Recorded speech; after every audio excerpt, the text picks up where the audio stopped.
Hello, we're going to take a look at context clues today. We got some feedback. A lot of people are looking at context clues for the simple fact that people sometimes don't read through them as quickly as they want to, and also for the simple fact that most people who watch these kind of videos scroll through them. And so, since you're scrolling through and not reading the whole paragraphs anyway, let's just go take some brief paragraphs, and in our next videos, we'll add on to those paragraphs. Those will be in the later chapters. So, let's just get started. Here we are. So this is reading for middle and high school level, really more towards the like ninth, 10th grade, and for people who are going back on their GED, that would include you. The reason we put the subject here is we want you to think about what's going on, and we're going to start here reading. Start right here. Mirabella was not alive during the 1980s. Her mother was 14 at the time. She did not remember such nightmares, and she did not wake up at 2 o'clock in the morning screaming, No me molestas and no me moleste. Do not bother me. I am a human who has done nothing wrong. So this is an excerpt from a short story, and some of your clues here, if you want to take a look, would be things like nightmares. Okay, so you know something bad or something did happen or something that terrorized her, and you have a date given here, 1980s. If anybody can think, a lot of things happened in the 1980s where people were coming. And then you have this word here, do not bother me. And when I was teaching this, I had some students say, well, how did I know? I don't speak Spanish. And I said, yeah, but right here in italics, it says, do not bother me, which means that it can lead back up to here. So it's already kind of telling you what it is. And that's a context clue you have to get into. And then here, next sentence is, I am a human who has done nothing wrong.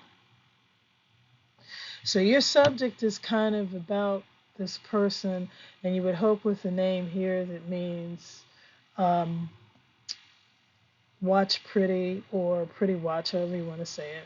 It's a popular Spanish and Italian name. But Mirabella, beautiful watch, however you want to say it, you know, she remembers her mother having nightmares. And so your subject is kind of like broad. It's on the terms of humanity and also on some type of molestar in Spanish means harassment, and it can be anything from like, it's not, like a violación, a violation is more like a sexual type of harassment or somebody actually hitting you, you know, or assaulted, but it's like a little bother, like workplace. But this is something else, and until you read the rest of the book, you'll kind of forget. Nightmares had to be something that terrorized her, and so these are words which help. I'm going to go on ahead and put nightmares. And basically, this story is talking about someone who had to flee Cuba back in the 1960s, but the girl remembers her mom still having nightmares about it because in the 1960s her mom was 14, which means her mom was like 20 something in the 19, you know, 80s. So Mirabella is actually having a flashback. Okay, so this is about her having a flashback to something that happened. Okay, how do you know that? Because very clearly it says Mirabella was not alive during the 1980s. It is clearly stated back for you. So I'm going to go ahead and put comma, not alive.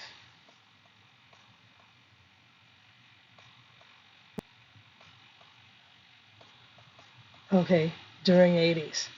So her mom is having a flashback about something that went on in the 80s. And like I mentioned before, the story is about a woman who had to leave Cuba and came here to Miami. And you can we'll go over this in the next set of videos about why she's saying don't bother me and who they're talking about. Okay, and why the mother would say do not bother me and why she would say it in Spanish. Who is she talking to? Okay, and how it comes out I'm a human who has done nothing wrong, which is in English, kind of tells you that that the person is bilingual because they're saying some things in Spanish, some things in English. So this is like kind of something, situations that go on here for those of us who live in South Florida and even in parts of New York and California where people were forced out and why they had to come to America and some of the things that went on. So when you're thinking of this in context, all of these words on this page are here to help you try to think. She did not wake up at 2 o'clock in the morning screaming, but her mother did. So it's trying to create that there is something that's horrible going on. And this word here, nightmares, something bad had to happen. So when you get the context, if you were to read the next paragraph and read on to this, you would see what's happening. Okay, this is a science reading passage, and this was designed for people who were going to be taking the SAT. And we do have a couple of people who've shown interest in that. And we're talking about, see this word, essence, Nidarians include. And when you're on the SAT, one of the things that they do is they'll take this word here and intimidate you. And the first thing people will say is, I don't know what that is. Well, that doesn't matter because now it is defining it for you. It's basically coming here and saying that it is a jellyfish. Well, I guess I'm still here. It's a jellyfish, it's a hydra, it's an anemone, and it's corals, some corals. So you have your definitions for what they are. And so jellyfish, sorry about that, hydras, so anemones, corals. So you don't just sit there and get afraid. You look at what they include because it's telling you. Simple stuff. If you were scrolling this on an e-reader, you don't need Alexa to do it for you. Didn't take any time at all. The most common of the phylum Cnidaria is a jellyfish. Those of you who got up to 8th grade or 9th grade science, you know you have kingdom, phylum, order, but this word here may not matter. You know the phyle, this and that and other. You have common, jellyfish. Everybody can relate to a jellyfish because everybody knows to stay away from the stingers. But go ahead and read the next sentence. The jellyfish is the most common because the jellyfish is the most popular. And be careful of this word because it kind of comes off like we all like them, which we may all like to see them, but we certainly don't want to be stung by one. Okay, the entire phylum of Cnidaria lack a nervous system and a blood vascular system. They breathe through their pores. They do not have a brain, although jellyfish can move. The hydra usually is immobile and is classified as a cnidarian due to its immobility and a lack of a central nervous system. Cnidarians possess the ability to regenerate and to reproduce. The hydra reproduces asexually. The common cnidarian can both reproduce asexually and sexually. Hydras use the WMT. Here's another word you don't have to know anything about. Just understand what it is. Guanine produced protein to determine the position for which an arm, head, or the body will generate. And WMT is really a pathway made of these proteins, but you don't need to know that right now. So you're looking at the common cnidarian can reproduce asexually and sexually. Hydras use the WMT, a guanine-produced protein, to determine the position for which an arm, head, or the body will regenerate. Okay. Yet the cnidarians, as a family, are classified as simple beings. This is a contrast here. They're classified as simple beings. The jellyfish uses propulsion. The jellyfish does not have neurons programming its central nervous system because it does not have a CNS. Again, please be sharp enough to understand CNS, even if you weren't paying attention in science class. is a big word for central. It's just an abbreviation for a central nervous system. Yet it can push its way to the top of the ocean regardless of the marine depth.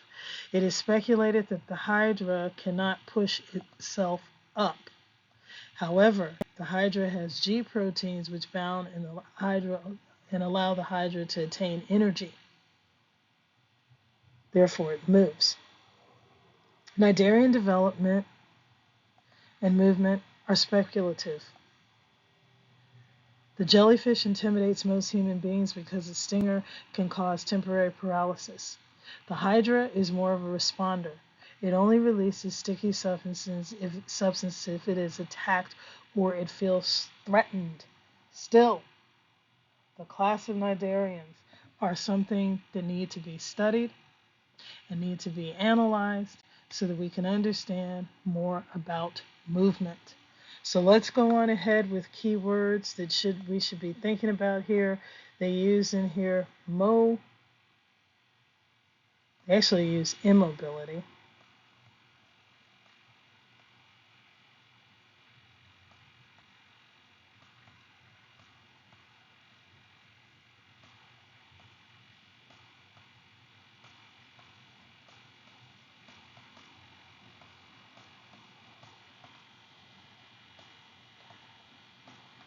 And they actually use words to help that, like cannot push. Because if you think about it, they don't have feet. And so it's talking about the speculation of what it is. And so that's pretty much our subject, speculation of how they move.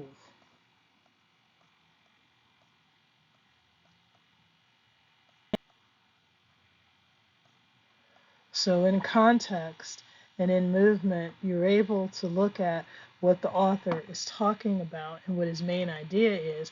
And also, the next paragraph should have something to do with why it is speculative. That's another one. Why their movement is speculative. So right now, we're just going to go on and end this here. This is just an introduction. In about 3 days or so, we're going to add to this. We want you to get used to reading because we know a lot of the people that watch us, most of you do, but a lot of you don't read. And we want you to get used to learning how quickly you can read and how little ability this really takes. Thanks for watching.